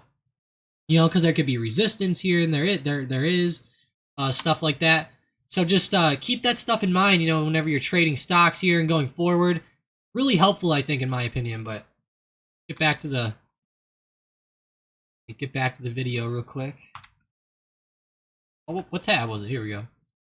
This is very important, as this is showing that, yes, there are buyers counteracting the downwards movement, but this move is not as strong compared to the downtrend. So overall, sellers are still winning, which is important to understand. We would not want a flag pattern that is very steep heading in the opposite direction, as that's showing buyers are starting to have control. Once you have identified a gradual flag pattern and marked the trend lines, you can enter a short once price breaks the trend line, or if you want a little bit more confirmation, you can wait for price to break the trend line, and oftentimes it'll head back up, retest it, and fall again. So you could enter at the retest. That's actually a really good point as well. Like, if you guys are looking at flag patterns like this and you see a break down below the bottom level, like if you're going to short it, it usually does come back up and touch right there and then go back down. I actually have a real good example of this. I think it's on the daily chart for Amazon. Let's look at it. Here we go. Perfect here. So Amazon has been bouncing off of like a long-term trend line. You know, you can see like right here where I'm circling, tons of bounces on the daily chart. And I mean a ton of bounces. Even like right here, a ton of bounces around like 120 as well. And what you can see is like it came back up and tested it like right there again, like good confirmation. And then, you know, you could have had a nice few days of red. Like right here, you could have used that as confirmation as well. So that's just, you know, it's going to show that confirmation. And that's what I really like to see, is usually some good type of like confirmation. Let me go look at Apple's daily. Maybe they had it too. Yeah, Apple kind of had it too. So like with Apple, I think I actually got puts right here and then I had to sell them real quick. So I did actually. This ended up being a losing trade for me. So here, watch this, guys. I'll go over one of my losing trades, and it's like an exact pattern here like they're talking about. I was really waiting for like a big hit right here off of this trend line. So this trend line's been hit a lot, and we finally got under the trend line, which was great. You know, we fell under it. Good, kudos. I think I actually won on some puts on that. And then we came back up and we retested it. I was waiting for that test, okay? And I got into some puts on that red candle right there that day. Big red candle, get into the puts, right? It's confirming off of there. I was hoping that Apple would confirm right there and start to really drop down. But it ended up not happening. And this is where trading psychology can come into play as well. So it actually hit, started coming back down, and then went right back through. So what are you going to do psychologically? Before I got into the trade, I said, what's here? It's the trend line, right? The trend line. That's the big thing we were watching. We were waiting for the hit on it. Now that we're going back through the trend line, back to the upside, and we get a couple green candles coming in, you got to cut after it breaks that high of the first break of the trend line.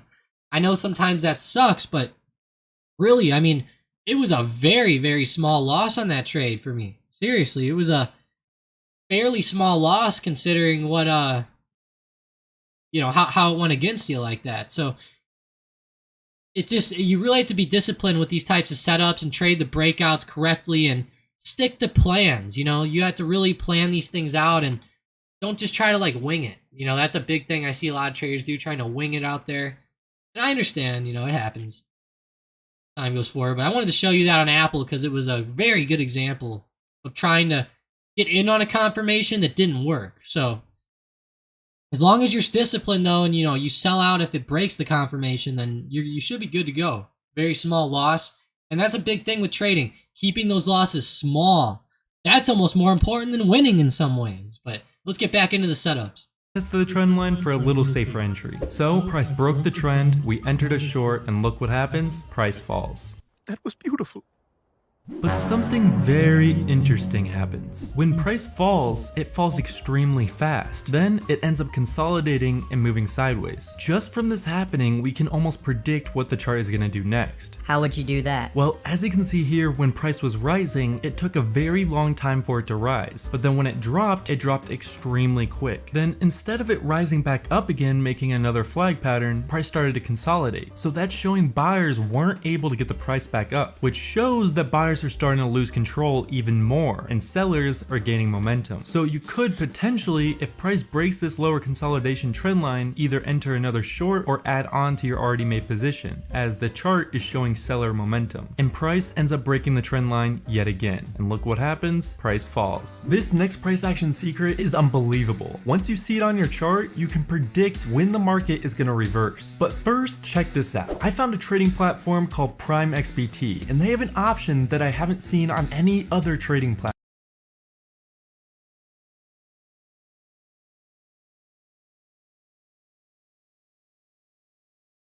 Make sure to go to the margin tab, click account, and make sure to use my code LAB7000.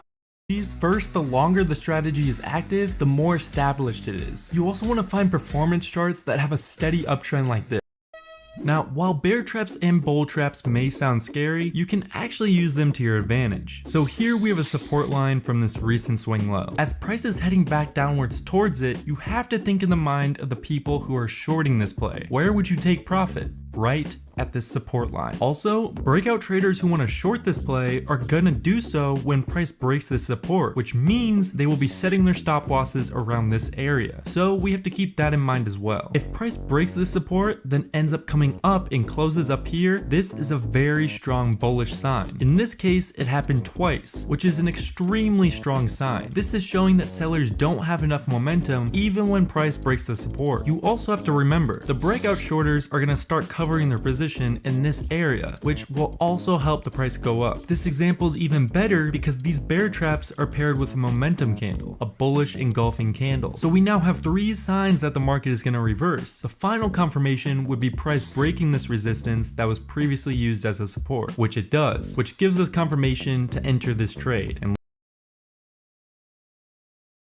see how they're talking? They're like waiting for like resistances to break right there and stuff like that.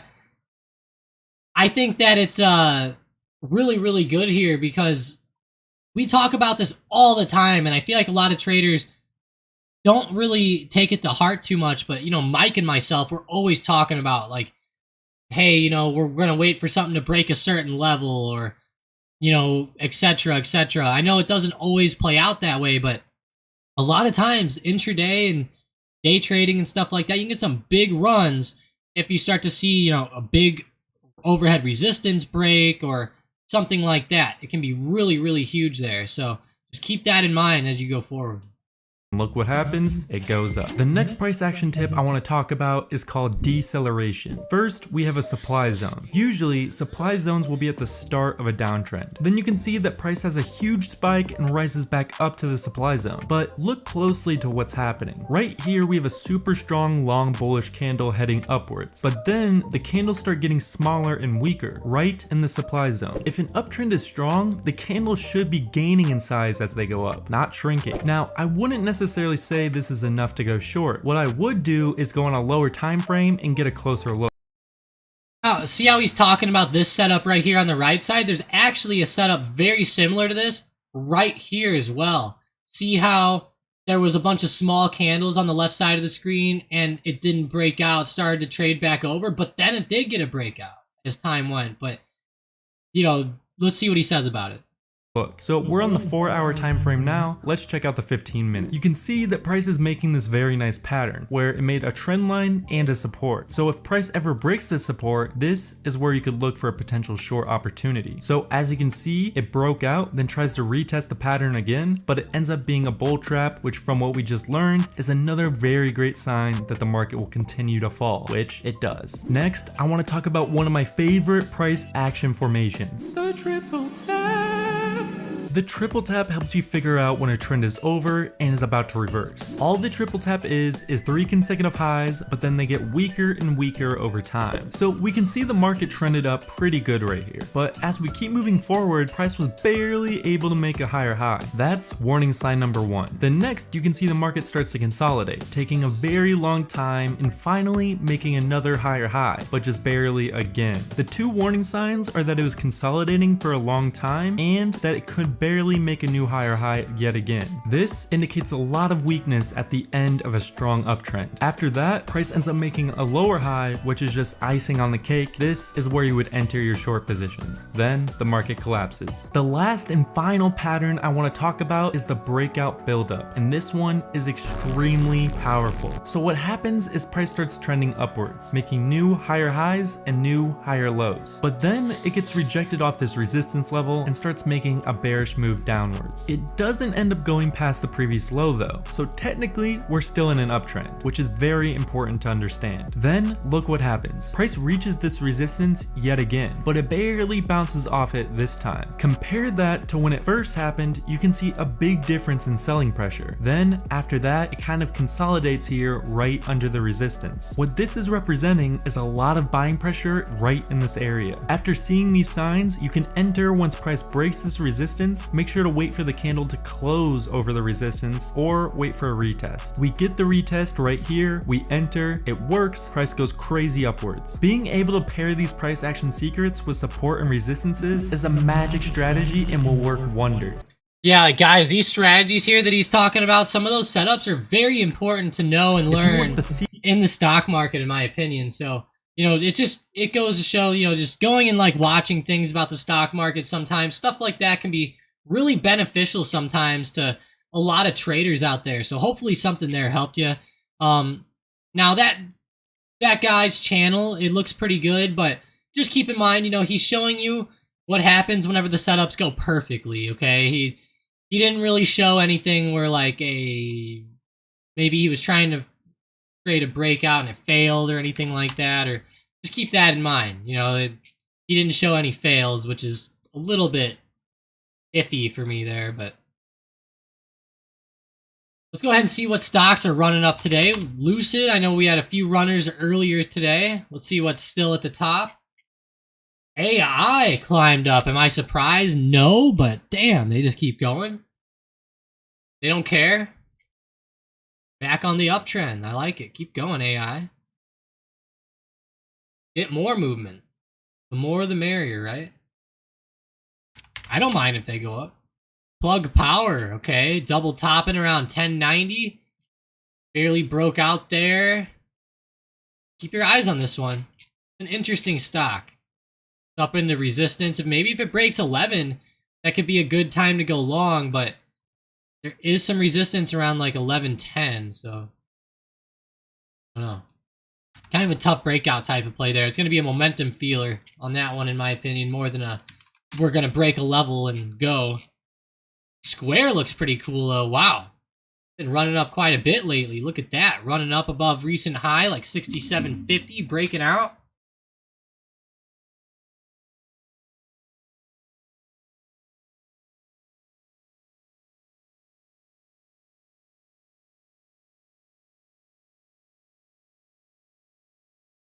Man, that's up into resistance pretty big.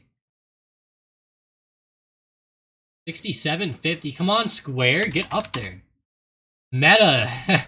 How do you guys feel about Meta and Meta Threads? Have you guys heard about Threads? We talked about it in last night's video a little bit. It's pretty cool. It's actually, well,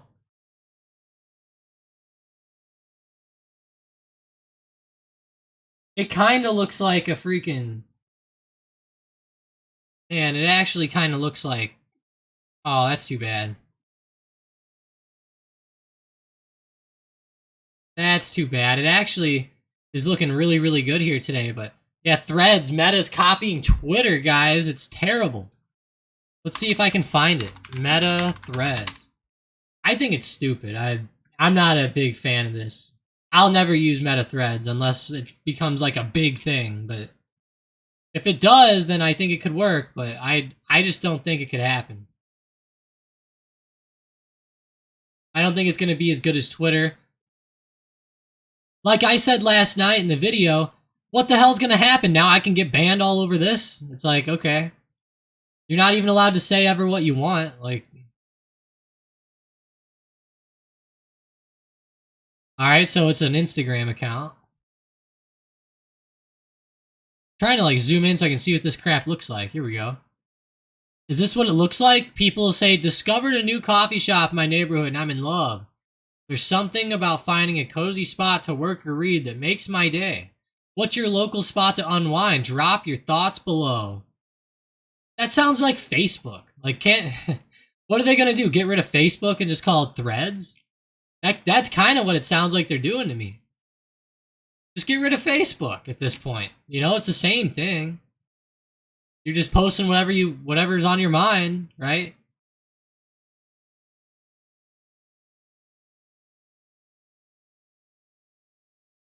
And then look, they post some pictures. They're like, this after taking a nice stroll. It's like, I don't even know what the hell they did. Yeah, I'm with you, Gengar. I'm not leaving my boy Elon. You know, I got too much respect for Elon now to just leave him for Zucky's Threads. And I just don't like him, you know, terrible. Get this, I get on Facebook or Meta the other day, and I get this is so funny, guys. So I get on there and I see a video, right? And the video said it was blocked. Or it said not blocked, it said the fact checkers said this was not real or something. And I was like, what? So I looked and it said independent fact checkers say that this has no real context or something. And then like literally the article, it was so funny because like the fact checkers, they were saying that like it was bad, and it was so honest of like a video or whatever. It was just like a political one, but you know, it was something that in my opinion is like true, like proven to be true, and or just an opinion, you know, one or the other. And then they're like, independent fact checkers say that has no bearing on blah blah blah. Like it was probably like something where like Biden had, I don't know, taken money or something, or you know, something weird like that, right? Hunter Biden or something like that. I'm sure, you know, but of course, you know, they're like that was you know, not even real or something. Like, I don't know, guys. That video I saw was pretty darn real. It straight up said like that the person didn't say this or something, and then they literally said it like right there in the video. Like, but they were like, that's not what it means. Like, I'm confused. Like, they just said it on the mic. Like, there's a lot of bad videos out there, guys. Like, it'll show like people, like political people from nowadays that you would think might never say something, like say something, you know? And they really said it. It was not fake.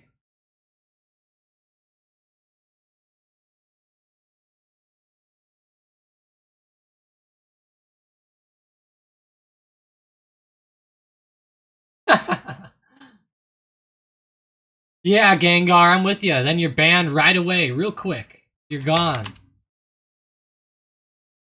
Yep. Exactly, Gengar. Exactly. Get this, I got banned on Facebook for joking around with my buddy, telling him I was gonna kick his ass. I was like laughing in a group chat. A group chat. And I was laughing, and I said, I'm gonna kick your ass, man, or something, and Facebook goes, that's against our policy. or something. I'm like, oh my god, you guys need to get the hell out of here, guys. Like, Jesus. Terrible.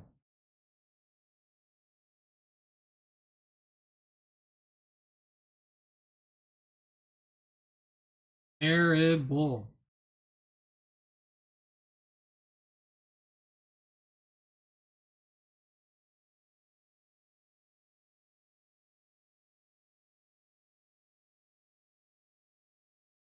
Yeah, I don't know. There's just too much of that stuff going on nowadays for me. I don't know. How do you guys feel? Boeing. Oh my gosh, it went. How did they break out after what they did this morning? No way. That's wild. Thing recovered up back to 214.20, breaking out now.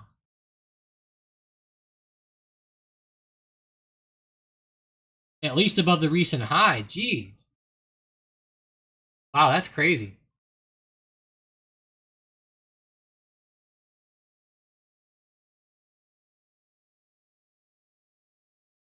Oh wow, that's what happened earlier. I was like, what's happening to the hearts there? I didn't realize that that happened every time you guys clicked it.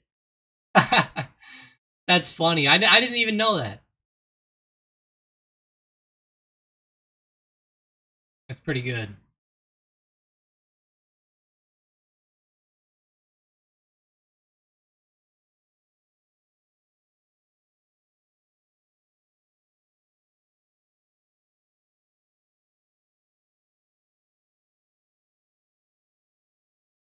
How's Moderna doing?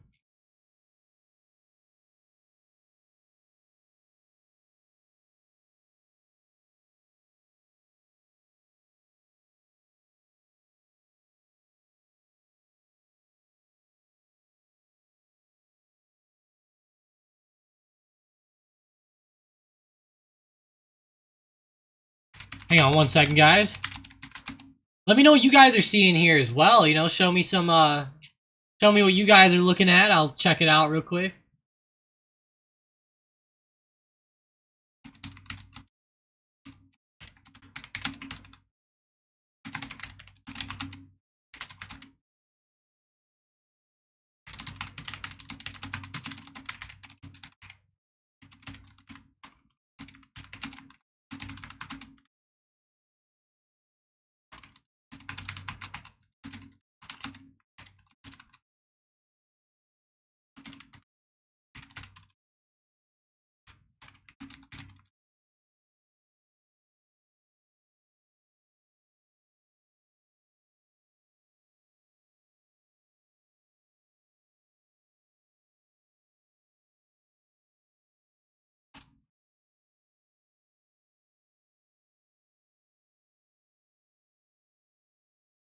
How's SM bot? Sorry, somebody asked me how the bot plays were doing today.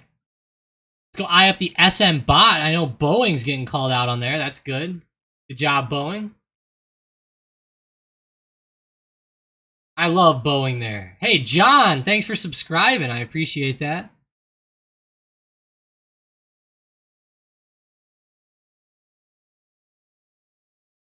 Appreciate you there. Yeah, I can't believe it's still calling out Boeing calls. Look at that nice break on Boeing, just continuing to go up here. Beautiful. I'm not saying it's going to keep going at this point. It's already breaking out, but nice. Apple puts and AMD puts are on the SM bot right now. Ooh, AMD puts might be enticing. Might be enticing. They're pretty low on the day already, but Unity puts as well. Wow, it's been calling out Unity puts for like the past 5 or 10 minutes, man. This thing's been flying down. That's been a good trade if you guys followed that at all. Unity, what a move.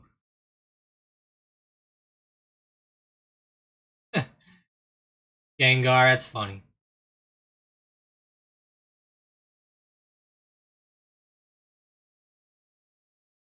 That's really funny, Gengar.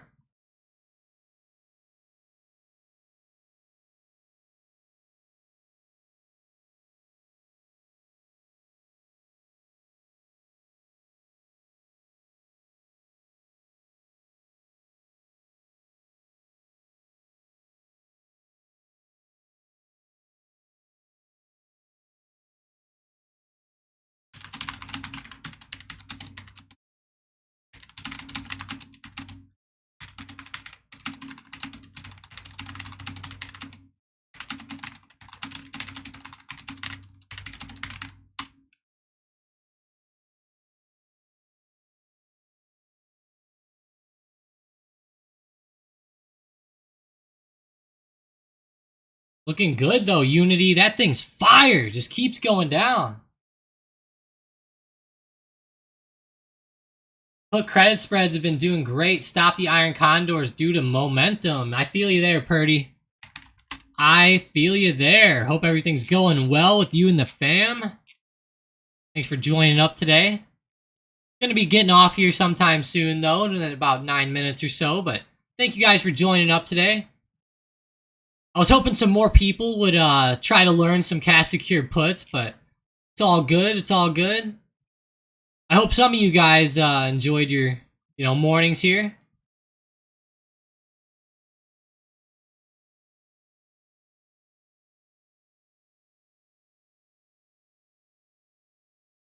Hope you guys enjoyed your morning.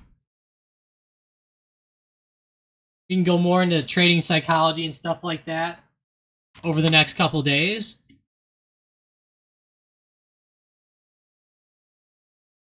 Like I said, though, that Lucid play is real good. I already have 100 shares down there at 650. I'm trying to, really average into this one. It just keeps going up.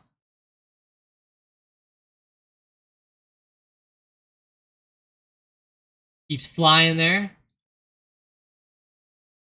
Good stuff.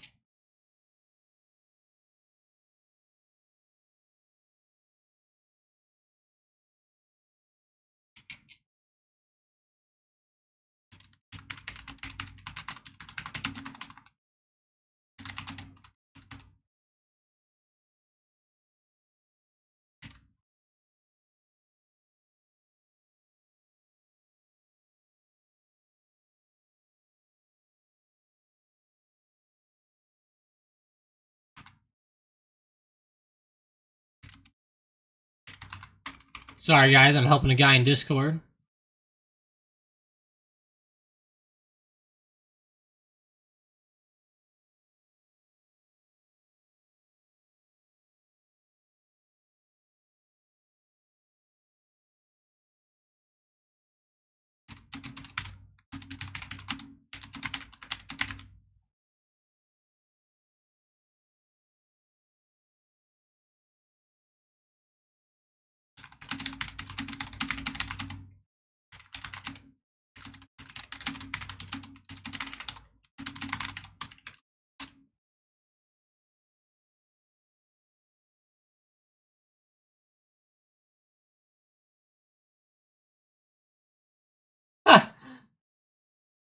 Yeah, watch it. Yeah, someone's gonna come in the Discord and be like, "Can you go over cash secured puts with me?"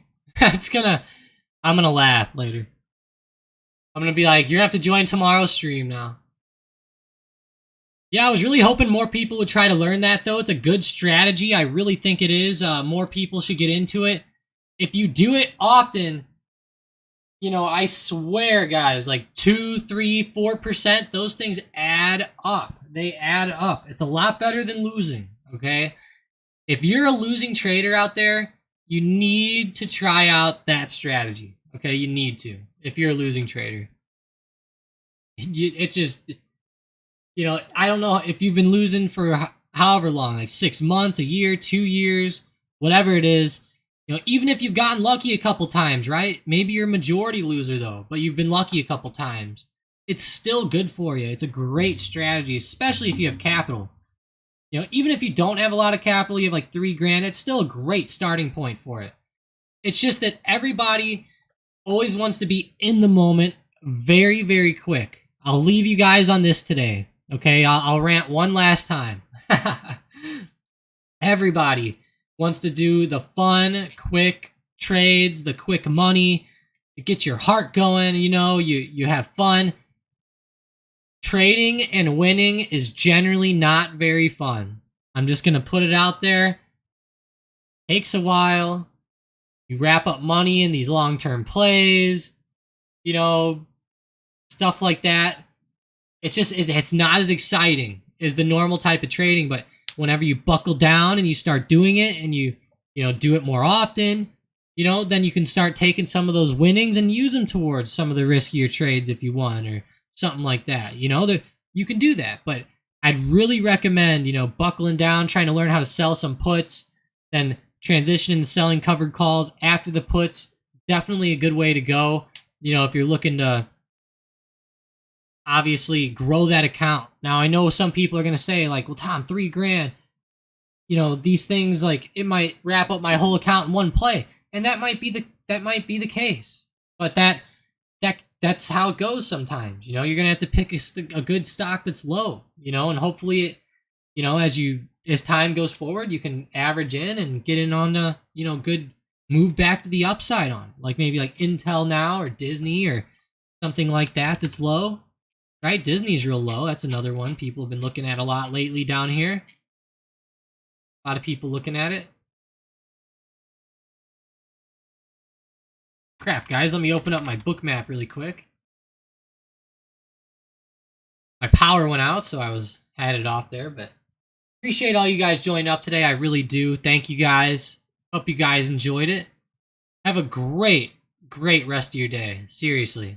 Have a good one, guys. Thanks for joining, and get those profits going, guys. If you have any nice profits today, post them up in the profits channel.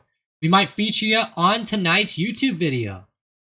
You know, we have a member of the day every single time, and that would be a really good one there. So appreciate you guys. Have a good day.